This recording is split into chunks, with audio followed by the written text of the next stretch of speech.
कलाम साहब ने एक बात कही थी कि in the very old times the world was driven by the muscle power, after that it was driven by money power, and now it is being driven by the power of knowledge. यानी पहले शरीर की ताकत से दुनिया चलती थी, उसके बाद कुछ दिन पैसे से दुनिया चली, और अब दुनिया कैसे चलती है? ज्ञान की ताकत से चलती है। आज अमेरिका और रूस, फ्रांस क्यों हमसे आगे हैं? उनकी जनसंख्या भी कम है, शायद वो मेहनती भी हमसे कम हैं, लेकिन वो हमसे क्यों आगे हैं? क्योंकि उनके यहाँ शिक्षा का जो प्रसार था वो हमसे ज़्यादा हुआ, वो हमसे ज़्यादा एजुकेटेड हैं। हम लोग प्राचीन काल में, हमारे यहाँ बहुत अच्छी यूनिवर्सिटीज थी, नालंदा यूनिवर्सिटी थी, तक्षशिला यूनिवर्सिटी थी, लेकिन जब मध्यकाल आया तो हमने अंधविश्वासों पर ज़्यादा ध्यान दिया और जो नॉलेज था साइंस का उस पर हमने कम ध्यान दिया, इसलिए हम विश्व में पिछड़ गए। एसएसटी में आप लोग पढ़ते होंगे, 10th के बच्चे एसएसटी पढ़ते हैं, कि एक समय था जब वर्ल्ड की जो रिचेस्ट कंट्रीज थी वो रूस अमेरिका नहीं थी, वो इंडिया था और वो चाइना था। चीन और भारत विश्व के सबसे धनी देश थे, लेकिन हमने एजुकेशन पर ध्यान देना छोड़ा। उसका नतीजा ये निकला कि हम लोग गरीब हो गए, हम लोग पिछड़ गए, हम लोग कमजोर हो गए। इसलिए अगर आपको खुद को ताकतवर होना है और इस देश को ताकतवर बनाना है तो आप लोग शिक्षा पर ज्यादा से ज्यादा ध्यान दीजिए। हमारी बेटियां यहां बैठी हुई हैं, आप लोग बहुत खुश किस्मत हैं, आपकी किस्मत अच्छी है कि आपने इस जमाने में जन्म लिया है जब लड़कियों को स्कूल भेजा जाता है, जब लड़कियां बराबरी के अधिकार के साथ आत्मसम्मान से जिंदगी जी सकती हैं। मैं अभी सोफे पर अकेली बैठी हुई थी, फिर उसके बाद शिफा जी आए और फिर उसके बाद संतोष जी आए, तो हमें जगह हमारी बढ़ती गई। मैंने कहा भाई पुरुषों सिंहासन खाली करो, महिलाएं आती हैं।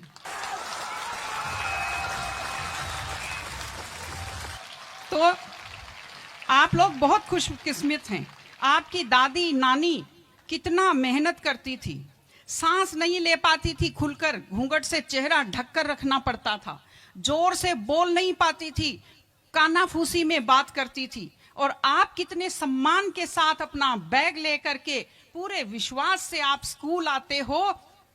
बहुत खुशकिस्मती की आपके लिए बात है, आपको इसका फायदा उठाना चाहिए।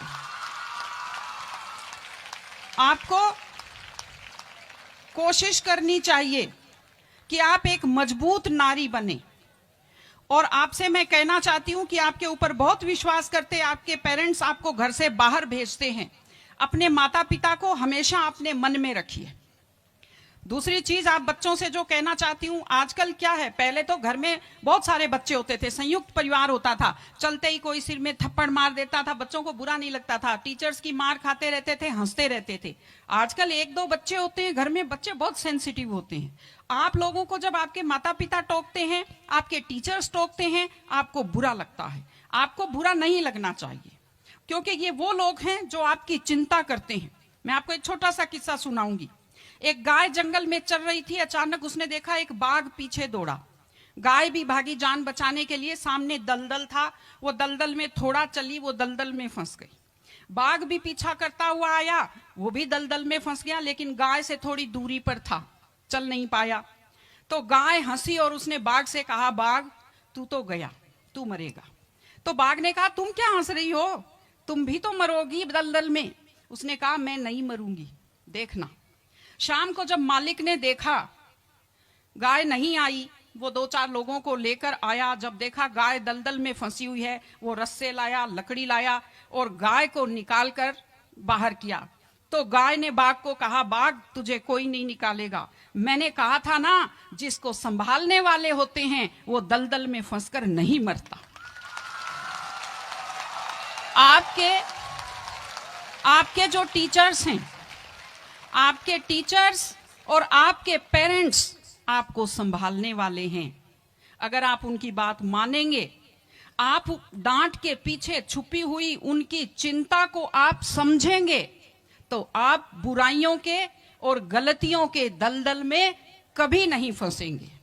इसलिए अपने माता पिता को, विशेषकर अपनी माँ का चेहरा अपने दिमाग में रखिए, अपने दिल में रखिए कि वो आपके ऊपर कितना विश्वास करते हैं, वो आपकी कितनी चिंता करते हैं, घर पे आपका इंतजार करते हैं, आपके लिए हमेशा वो दुआएं करते हैं। आपके माता पिता जब मंदिर में जाते हैं खुद के लिए कुछ नहीं मांगते, जब वो बचत करते हैं उस पैसे से खुद के लिए कुछ नहीं खरीदते, वो पैसा आप लोगों पर खर्च करते हैं। उनकी इस चिंता को समझिए, अपने टीचर्स की चिंता को समझिए।